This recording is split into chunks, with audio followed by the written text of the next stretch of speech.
कानांवर पडणारे भुपाळीचे स्वर, गाभाऱ्यात दरवळणारा फुलांचा सुगंध आणि समोर देवाची नयन मनोहर मूर्ती.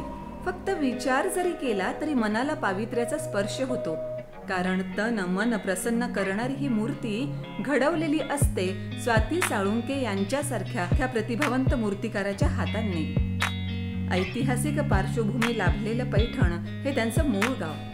त्यांच्या आई उत्तम चित्रकार असल्यानं कलेचं बाळकडू त्यांना जन्मतःच मिळालं. मुंबई इथून मूर्तिशास्त्राचं तंत्रशुद्ध प्रशिक्षण घेतलेल्या स्वाती साळुंके यांनी आतापर्यंत शेकडो मूर्ती घडवल्या आहेत. डॉक्टर बाबासाहेब आंबेडकर मराठवाडा विद्यापीठात अलीकडेच अनावरण झालेला छत्रपती शिवरायांचा पुतळा हा सुद्धा त्यांच्याच प्रतिभेचा एक नमुना. राष्ट्रीय स्तरावर संपन्न झालेल्या अनेक प्रदर्शनात त्यांच्या मूर्तींना स्थान मिळालं आहे. स्वाती यांची आपल्या व्यवसायावर नितांत श्रद्धा आहे. सृजनशीलता, कलात्मक दृष्टी आणि निर्जीव पाषाणालाही सजीव देवपण देण्याचं स्वाती साळुंके यांचं कसब मनाला थक्क करतं. खुलताबाद इथल्या पाषाण आर्ट्स अँड स्कल्पचर या स्टुडिओतून त्या दररोज कित्येक मूर्तींवर आपला कलात्मक हात फिरवत असतात. आपल्या हस्तकौशल्यानं काळ्या पाषाणात भावभावनांचे रंग भरणाऱ्या या सृजनशील दुर्गेला TMT प्रोडक्शनकडून भावी वाटचालीसाठी खूप खूप शुभेच्छा. TMT प्रोडक्शन्स आणि माय FM 94.3 यांच्या संयुक्त विद्यमाने आपण सादर करत आहोत नवदुर्गा उत्सव 2023, जागर स्त्री शक्तीचा, सन्मान महिलांचा, फक्त जेननेक्स्ट चॅनलवरच. मित्रमैत्रिणींनो, आपल्या सर्वांनाच माहीत आहे संस्कार किती महत्त्वाचे असतात आणि जेव्हा व्यक्ती सुसंस्कारित असते तेव्हा तिचं संपूर्ण आयुष्यसुद्धा खूप छान पद्धतीनं घडतं. आणि संस्कार जर खूप कलाकुसरीने केले असतील, त्या हातांनी केले असतील, तर या सुसंस्कारित हातांनी अगदी पाषाणाचा सुद्धा देव बनतो हे आपल्याला माहीत आहेच. आपली आजची दुर्गा अशीच आहे बरं का. तिनं वेगवेगळ्या पद्धतीच्या खूप छान छान मूर्त्या घडवलेल्या आहेत. ही आपली मूर्तिकार मैत्रीण आहे स्वाती साळुंके. मॅम नमस्कार.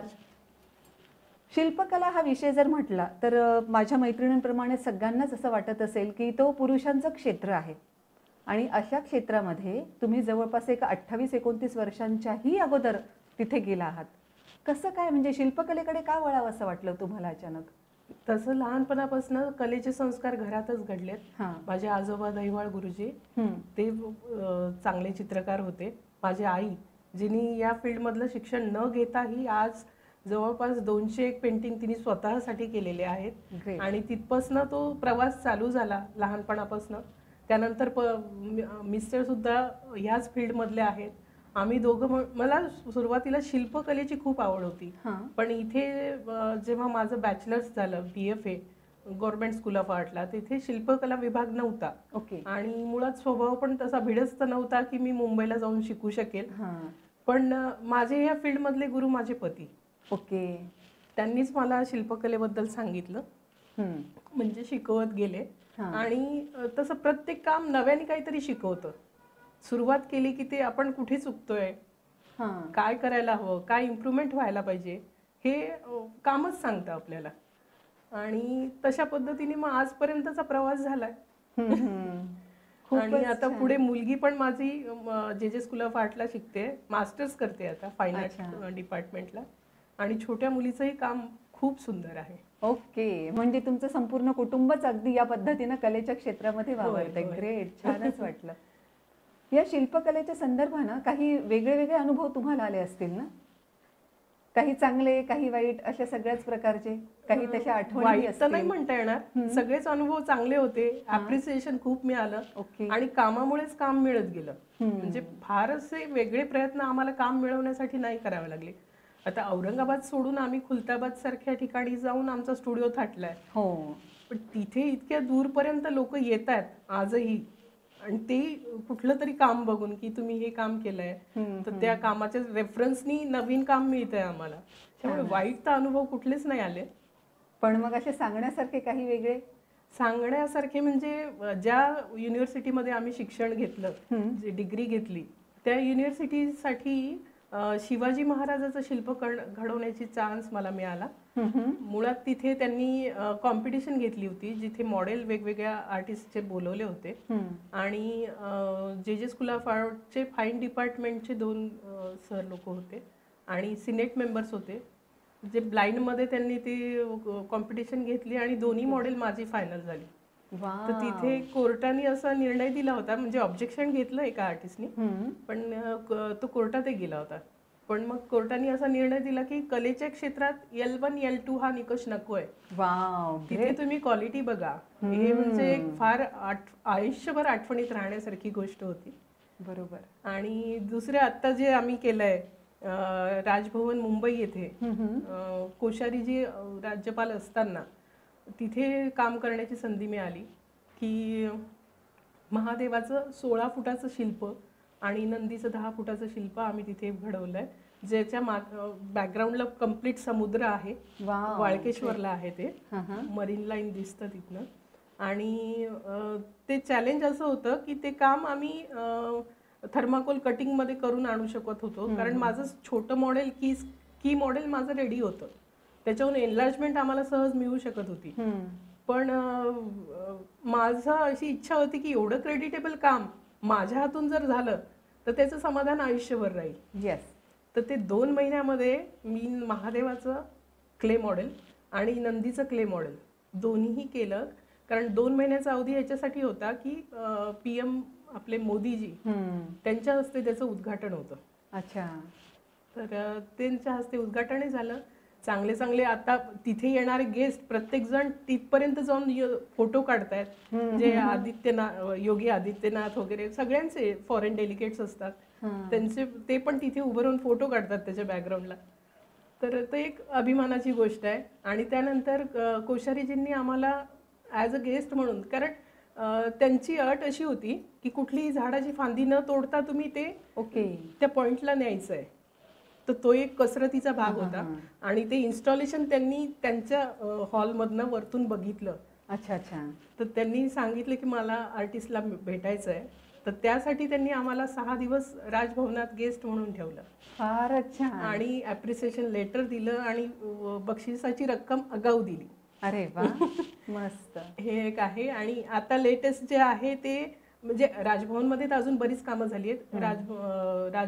राष्ट्रपुरुषांची पोर्ट्रेट्स तिथे दिलीत आम्ही.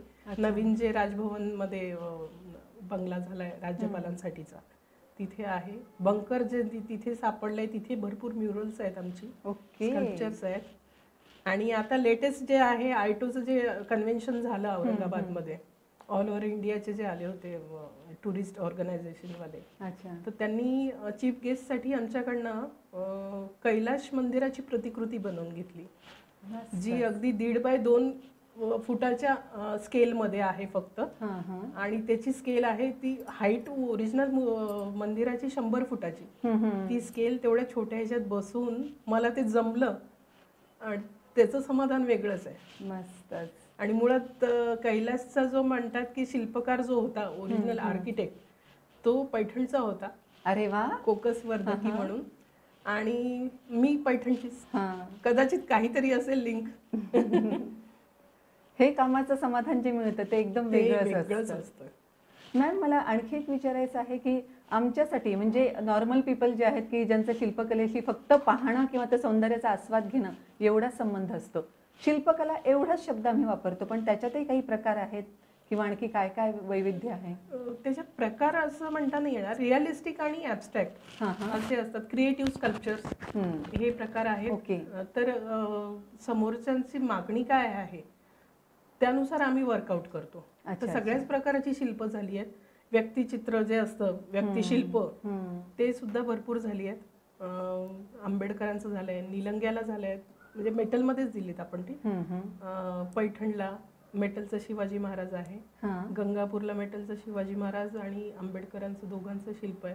अरे वा. बाकी असे जे फेमस आहेत, मोठ्या व्यक्ती आहेत, त्यांची बस्ट भरपूर झालेत. अच्छा. कोणती कलाकृती साकार करताना, म्हणजे हे तर मला मान्य आहे की जेव्हा कोणतीही कला आपण साकार करतो तेव्हा खूप मनातून करतो, पण तरी सुद्धा एखादं असं असतं ना की हे माझं फारच लाडकं आहे अशी काही एखादी तुमची शिल्प किंवा ते एखादी मूर्ती कोड्यात टाकताय तुम्ही मला. कारण प्रत्येकच तेवढी आवडती आहे पण कारण मी पुढच्या प्रोसेसला देत नाही जोपर्यंत माझं स्वतःचं समाधान होत नाही. आणि काय होतंय, सुरुवातीपेक्षा आता काम इम्प्रूव्ह जास्ती झालंय. कामामुळेच ते काय प्रॅक्टिस मेक मॅन परफेक्ट अशातला भाग येतो.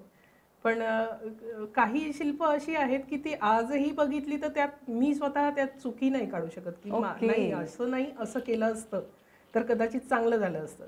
कारण आज नजर म्हणा, हात म्हणा परफेक्ट झालेत. बरोबर. म्हणजे एवढी मोठी नाही आहे मी, पण तरी पहिल्यापेक्षा इम्प्रोव्हायझेशन जास्ती आहे. तर ते मला असं वाटतं की जे काम आपल्याला खूप वर्षानंतर बघितल्यावर त्यात त्रुटी दिसत नाही ते कदाचित चांगलंच असतं. छान असेल डेफिनेटली. तुमचे काही फ्युचर प्लॅन्स आहेत या संदर्भातले? मला वेरूळशी रिलेटेड माझ्या जागेमध्ये जे आवडीचे स्कल्पचर आहेत, म्हणजे तिथे सप्तमातृकाज आहेत. ओके. आता एअरपोर्टला तर आम्ही वेरूळ मधलं गंगा यमुना सरस्वतीचं पॅनल केलंय जे कैलाशमध्ये आहे.